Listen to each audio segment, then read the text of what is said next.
โง่สักคำสวรรค์ที่คนทุกคนต้องการจะไป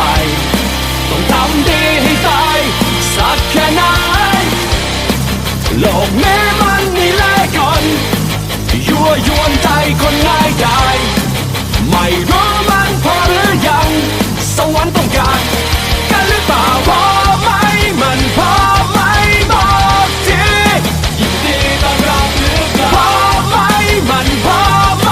ตอบทีทำดีได้ดีหรือเปล่าต้องทำสักเท่าไรต้องเป็นสักเท่าไร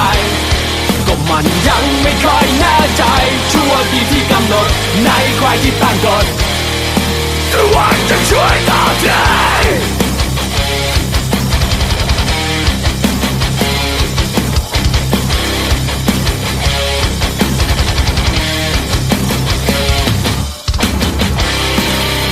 ถามว่าโง่อีกค